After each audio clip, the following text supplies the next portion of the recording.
बिस्मिल्लाहिर्रहमानिर्रहीम। Welcome back dear students. Today I'm going to teach you bryopsida, जिसे moss भी कहते हैं।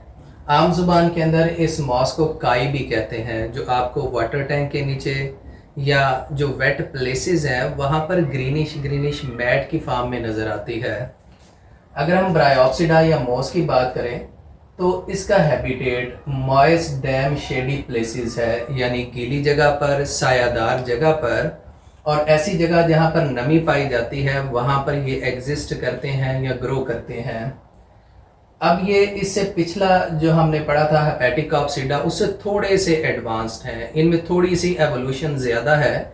इस वजह से ये टेरेस्ट्रियल इन्वायरमेंट के अंदर भी ग्रो करते हैं, लेकिन रिप्रोडक्शन के लिए इन्हें हमेशा वाटर की ज़रूरत पड़ती है।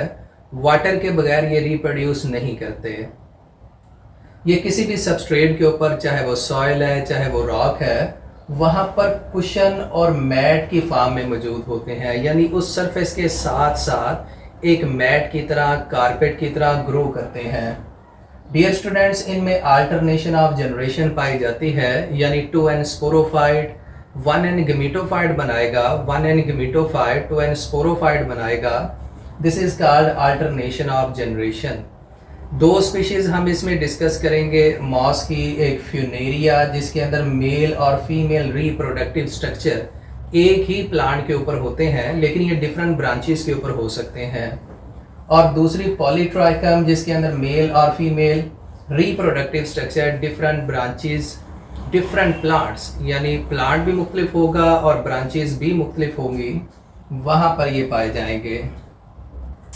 अगर हम लाइफ साइकिल की बात करें डियर स्टूडेंट्स, तो हमारे पास गेमेटोफिटिक जनरेशन दो टाइप की होती है, एक मेल गेमेटोफाइट और second one is female gametophyte. Mail gametophyte के ऊपर एक ख़ास किस्म के रिप्रोडक्टिव स्ट्रक्चर बनते हैं। ये जो आपको यहाँ पर ब्लैकिश इन ब्लू लाइंस के अंदर नज़र आ रहे हैं, ये एंथ्रीडिया है। उसके बाद यहाँ पर आर्चिगोनिया, जो कि फीमेल गेमेटोफाइट के ऊपर बनते हैं। एंथ्रीडिया और आर्चिगोनिया के अंदर माइटोसिस होती है डियर स्टूडेंट्स, और माइटोसिस के नतीजे में एंथ्रोजॉइड्स बनते हैं। एंथ्रीडिया के अंदर एंथीरोजॉइड्स और आर्चिगोनिया के अंदर एग बनेंगे, और ये 1n होंगे, ये हेप्लॉइड होंगे।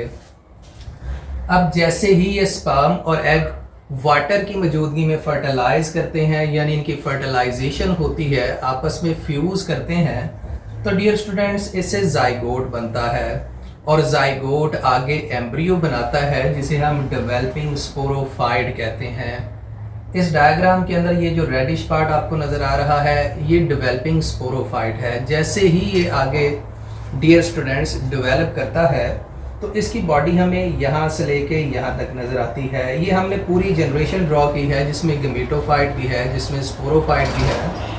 अगर हम rhizoid, leaf like structure, stem like structure, इनकी बात करें तो ये गेमेटोफाइट है। अगर हम फुट, सीटा और कैप्सूल की बात करें डियर स्टूडेंट्स, तो ये स्पोरोफाइट है।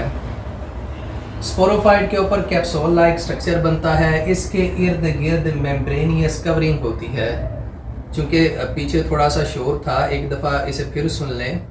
ये हमारे पास पूरी जनरेशन है, जिसमें गेमेटोफाइट भी है, जिसमें स्पोरोफाइट भी है। Rhizoid, leaf like structure, stem like structure, ये गेमेटोफिटिक जनरेशन है। इसके ऊपर फुट, सीटा और कैप्सूल, ये डियर स्टूडेंट्स हमारे पास स्पोरोफिटिक जनरेशन है। कैप्सूल के ऊपर मेम्ब्रेनियस कवरिंग है, जो इसकी प्रोटेक्शन के लिए मौजूद होती है, जिसे कैलिप्ट्रा कहते हैं। अब इस कैप्सूल के अंदर मियोसिस होती है। मियोसिस के नतीजे में 1n स्पोर बनेंगे, और जैसे ही ये स्पोर डियर स्टूडेंट्स जर्मिनेट करते हैं, ये जर्मिनेट करके एल्गा लाइक स्ट्रक्चर बनाते हैं। ये जो स्ट्रक्चर आपको नज़र आ रहा है, ये वाला, ये एल्गा लाइक स्ट्रक्चर है।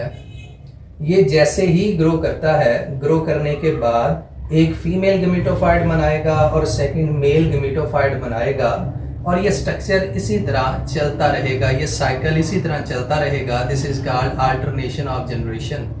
तो डियर स्टूडेंट्स, ये हमारा टॉपिक था ब्रायोप्सिडा, जिसे हम मॉसिस कहते हैं। मज़ीद लेक्चर्स के लिए स्टे ट्यून्ड। अल्लाह हाफिज़।